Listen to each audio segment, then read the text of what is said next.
What's going on, guys? Welcome back to NolanTCG, and we are back here for another episode of the OCG recap. So I didn't do one of these last month because I wanted to see how the OCG format would develop with Spright taking the hits that it did.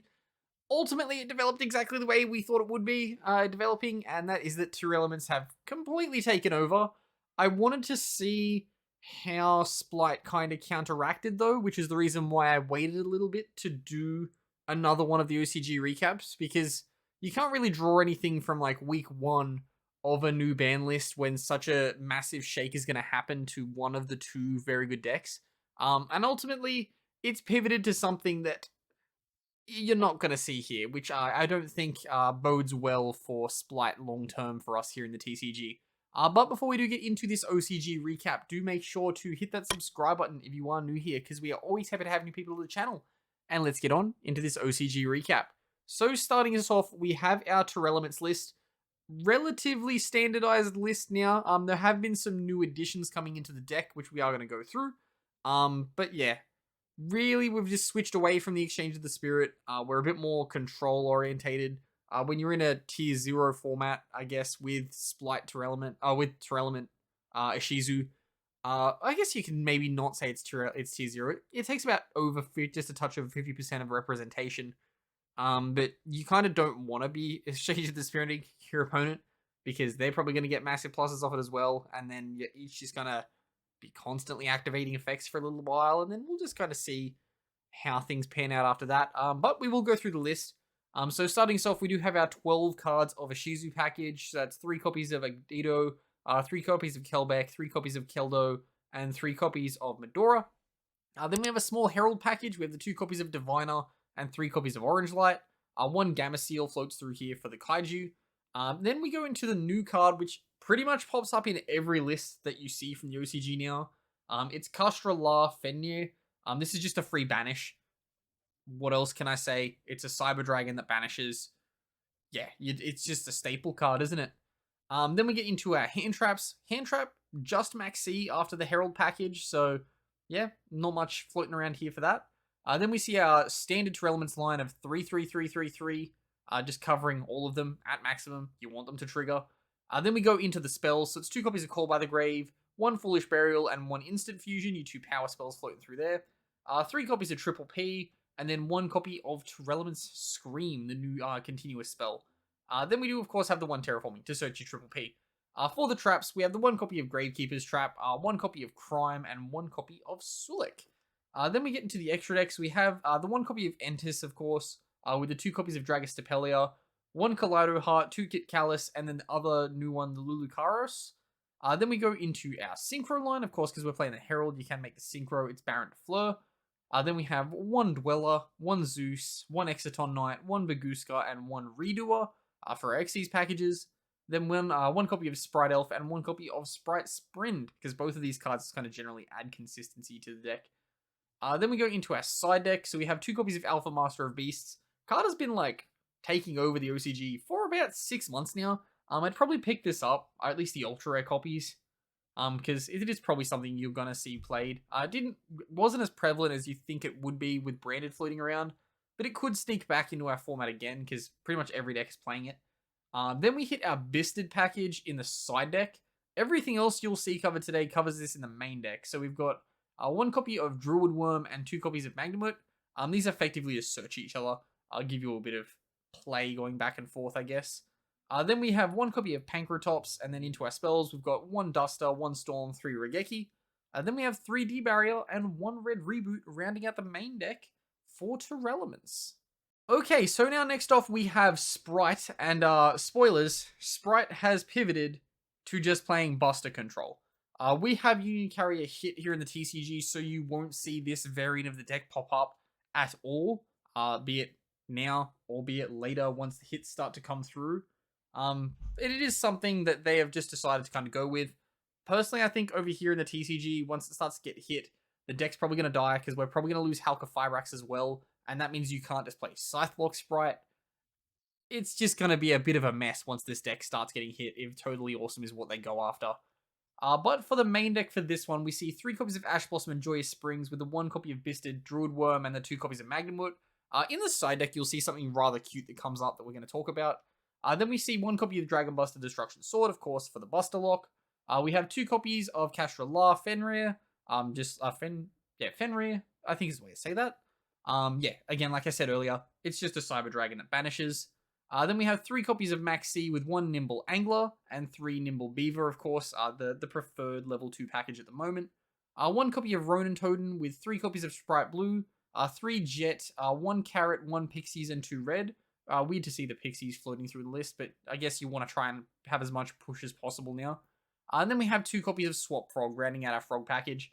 Because you're not making the Totally Awesome, you don't need the excess stuff to be summoning off in the standby phase. Then for our spells, we have the 2 copies of Call by the Grave with the 1 Crossout Designator, 2 copies of Prosperity, 1 Smashes, and 3 Starters for our Sprites. Then 2 copies of Talents, round out our main deck. For the extra deck, we have 1 copy of Cat Shark with 1 Zeus and 1 Downed, 2 copies of Gigantic with the 1 copy of Omibaru, this is your Banish. Then for your links, we've got 1 copy of Appaloosa, 1 Dark, 1 IP, 1 Unicorn, 1 Almirage for your standard Swap Frog start package, 2 copies of Elf, of course, with 1 copy of Sprint, and then the Union Carrier for the Buster Lock. Then we get into the side deck. First off, the standard Master of Beasts like we've already discussed. Then you see the Arch Nemesis Ashaltos. This card is searchable off the Bystial package going second. So you can, during your opponent's turn, summon Magnamut, end phase Magnamut, summon, search Ashaltos. Try and play a little bit, you get disrupted, you summon the Ashaltos and nuke your opponent's board. If they're playing like a mono typing deck. You can just, out and out ruin someone's day by just going, yep, cool. This comes down, call something you control, nuke it. You don't get it next turn. Hopefully then that's enough to kill your opponent on turn 4. Then, of course, we have the 3rd copy of Bystial Magnamut. Of course, for the same reason, you side them both in, so that you are more likely to see the Magnamut. Then for your rest of your side deck, you have 1 copy of Pankratops, 2 copies of Ghost Ogre, and 2 copies of Nibiru, 1 copy of Dimensional Fissure with 1 copy of Duster and 2 Lightning Storm, and then we have 2 Judgment and 1 copy of the new Sprite Double Cross to round out the side deck. Okay, and last off now we have Branded Bystial. This also incorporates the Thunder Dragon package into it, which is rather cute. This deck came first. I think it was at a 94 player regional. For Australian standards, that's pretty big. For Japan standards, not 100% sure. Yeah, but this deck did well, so you can't knock it. It tore through everyone. The Bystial package, quite good, of course, because it's same kind of lore. You get support for both decks floating through here as well. And weirdly, the new XC is being side decked. Yeah, it's consistency, yet it's side decked. Not 100% sure what the go is with that being in the side. But yeah, going through the main deck for this one, we see our 3 copies of Aluba with 1 Fallen of Albaz for our monster lineup for our branded package.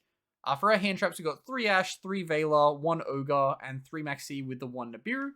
For the Bystial package, we've got 2 copies of Druid Worm, 3 copies of Magnamut, 1 copy of Sanui, and then we see 3 copies of Lebellion.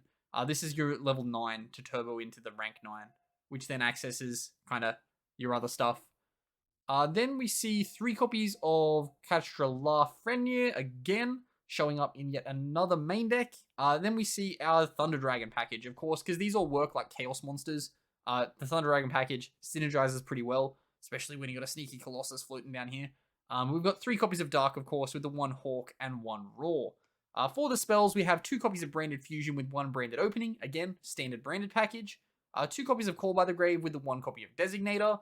1 copy of Rebranded, the new card, which just kind of synergizes with the Bystial, allows you to do Chaos stuff. Also the fact that the Albion in the extra deck, we'll get to it in a second, makes this busted along with making the Thunder Dragon package busted.